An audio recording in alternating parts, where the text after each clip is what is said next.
Most people feel safe in their car. Locked doors, controlled environment, the ability to leave at any moment. That feeling is a lie.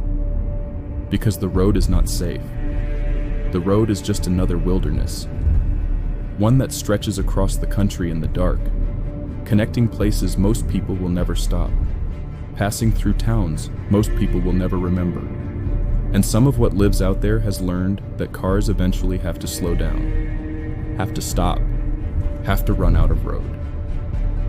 These are 3 real stories, told by the people who survived them. I want to start by saying that I have a daughter. She was 4 years old when this happened. I tell you that because it matters.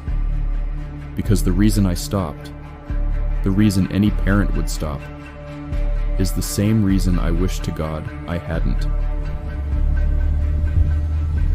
It was February 2016. I was driving back from a work trip, coming through rural Louisiana on Highway 190, somewhere between Krotz Springs and Opelousas. 2-lane road, no streetlights, nothing on either side but flat, dark farmland and the occasional tree line. It was just after 2 a.m. I had the radio on low. I was tired, but managing. I knew the road well enough. I'd driven it a dozen times for work. I came around a long, shallow bend, and my headlights swept across the road ahead. And I stood on the brakes. A child, standing in the center of the road, small, maybe 5 or 6 years old, wearing a pale colored top and dark trousers, barefoot on the asphalt. Standing completely still, facing me, caught full in my headlights. I stopped about 15 feet from them, heart going, hands shaking on the wheel. I sat there for a second just processing what I was seeing. A child, alone, on a highway in rural Louisiana at 2 in the morning. I put the hazards on and got out of the car. I called out, asked if they were all right, asked where their parents were. The child didn't respond, didn't move, just stood there looking at me with an expression I couldn't fully read in my headlights. Not frightened, not confused, just blank. The particular blankness of a face that isn't reacting the way a face should. I took 3 steps toward them, and they were gone. Not ran, not stepped off the road, gone. Between one step and the next, the road ahead of me was empty. I stood there in the beam of my own headlights for a long moment, looking at the empty road, listening to the flat Louisiana night around me. Nothing. No footsteps, no rustling in the grass at the roadside, no sound of a child running. Just the road, and the dark, and me standing in it. I got back in the car. Told myself I'd been driving too long. Told myself I'd imagined it, or half dreamed it, or misread a piece of debris on the road in the dark. I pulled back onto the highway and kept driving, and about a mile further on, my headlights swept across the road ahead, and I stood on the brakes again. The same child, same position, center of the road, barefoot, facing me. Same blank expression in my headlights. I have thought many times about what the rational explanation is. A different child, same spot, impossible. There were no houses nearby. A hallucination from fatigue. Possible, except hallucinations don't appear twice in the same form a mile apart. A prank. Who and why and how did they move a mile down a dark highway in the time it took me to drive it? I did not get out of the car this time. I sat with my foot on the brake and my hands on the wheel, and I watched the child standing in my headlights. And then very slowly, without turning around, they stepped backwards off the road into the dark at the verge, and were gone again. I drove straight to the nearest town, pulled into a lit car park, and called the police. 2 officers took the report seriously, drove out that night, checked both locations on the highway where I'd stopped, checked the surrounding fields and the tree lines with torches. No child, no missing persons report matching the description. No footprints in the soft ground at the roadside. But one of the officers called me the next morning. He told me that at the second location, the spot where I'd watched the child step backwards off the road, they had found something on the centerline of the highway, a pair of small shoes.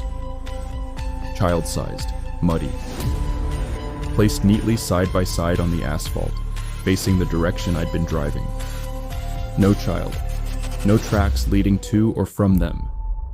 Just the shoes, sitting in the middle of the road in the dark. I've never driven Highway 190 at night again. And I've never been able to stop thinking about what that child was doing on that road, or what it wanted me to do when I got out of the car.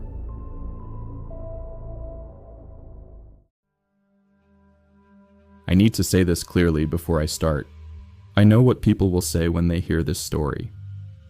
I know what I would have said if someone had told me this before it happened to me. But I was there. I know what I saw. And I know the difference between what I saw and what should have been possible. It was the summer of 2017. I was 23 years old, driving cross-country from Portland to Chicago. Day 3 of the drive, somewhere in the middle of Wyoming on a long, empty stretch of Interstate 80. It was late afternoon. The light was flat and golden, the kind that makes everything look slightly unreal. I had the windows down and the radio on, and I felt good. Relaxed. The kind of relaxed you only get on long solo drives when you've stopped fighting the emptiness and started just existing in it. That's when I saw the hitchhiker. A woman standing on the shoulder of the road, early 30s maybe, dark hair, light summer dress entirely inappropriate for the Wyoming wind. No bag, no luggage of any kind. Just standing there with her thumb out. I almost didn't stop. I'd never picked up a hitchhiker in my life. But something about the image of her standing alone on that empty highway in a summer dress with nothing, no bag, no water, no shelter for as far as I could see in either direction, made me pull over. She got in without a word. I asked her where she was headed. She said east. I said I was going to Chicago. She was welcome to ride as far as she needed. She nodded but didn't say anything else. She sat with her hands in her lap and looked straight ahead through the windshield. I tried making conversation a few times. She answered in single words. Yes. No. Fine. I stopped trying and we just drove. About 40 minutes passed. The light was starting to go. I glanced over at her. She was looking at me, not at the road, at me, with an expression I still cannot fully describe. Not hostile, not threatening, just deeply, profoundly sad. The kind of sad that sits in a person's face, like it has been there for a very long time. I asked if she was all right. She said very quietly, "You should let me out here." I looked at the road ahead. There was nothing. No town, no petrol station, no building of any kind. Just highway and flat land and the darkening sky.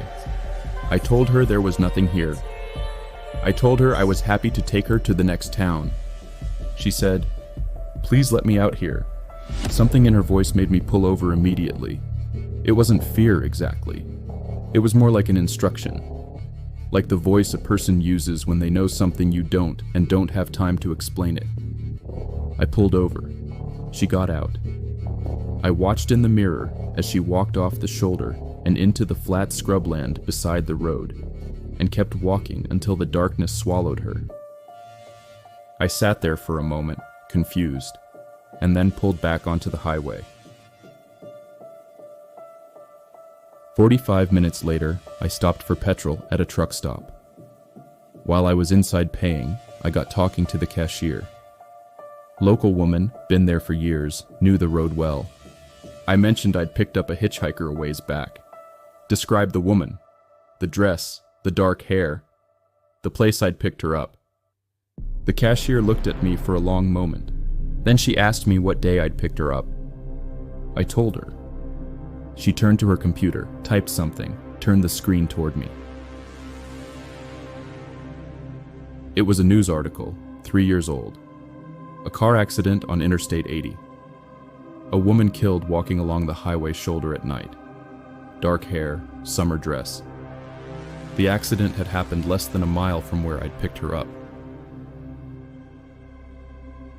I didn't finish my coffee. I got back in my car and I drove, and I didn't stop again until I hit the Nebraska state line. I've thought about what she said to me in that car almost every day since. You should let me out here. I think she was protecting me from something. I think whatever was on that road that night, she knew it was coming. And she didn't want me on that stretch of highway when it arrived. I don't know if that makes it better or worse.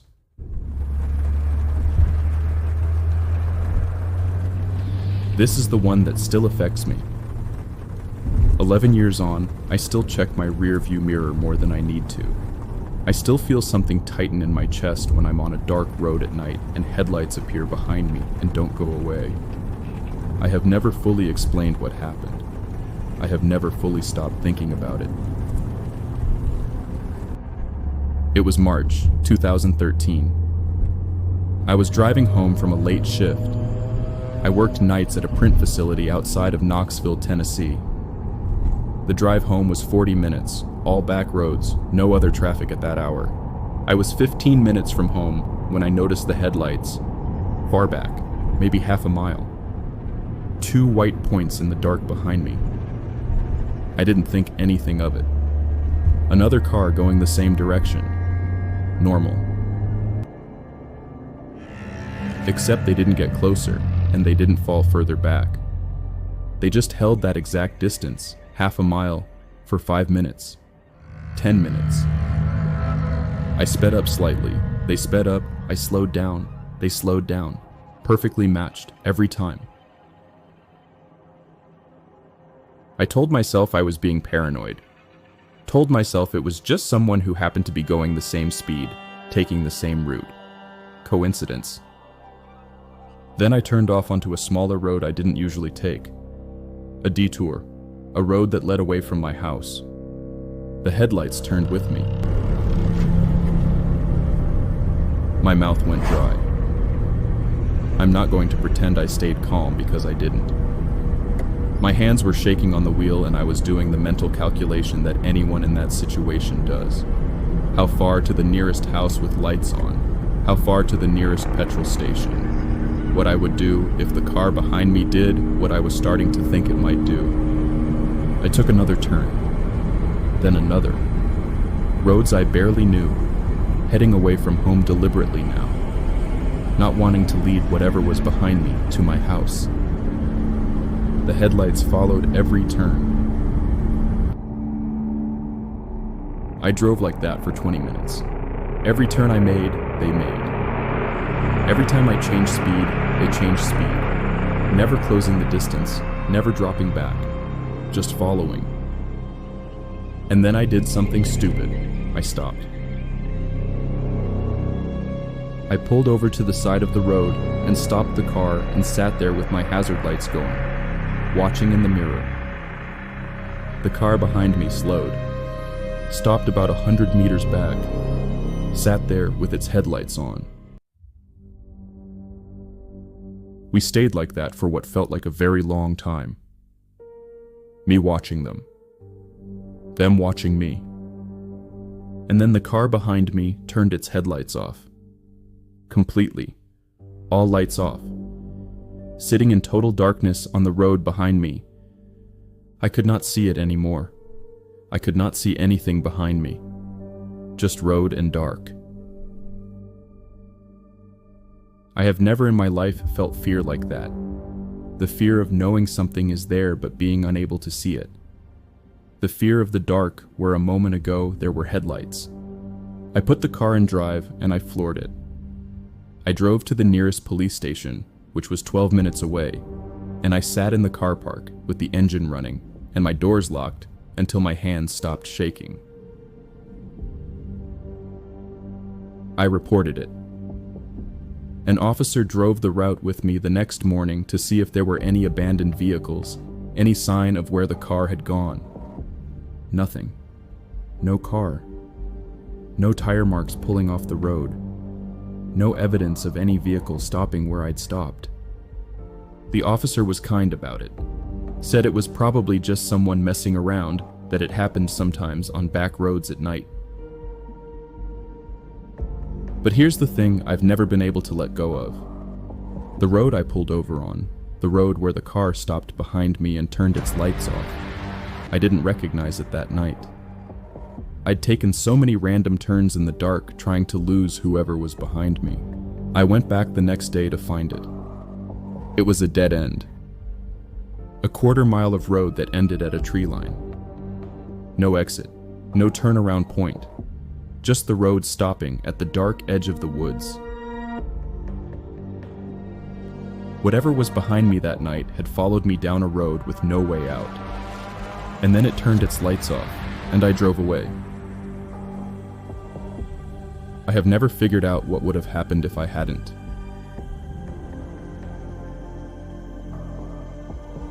The road feels like freedom. Window down, engine running, the world moving past its speed.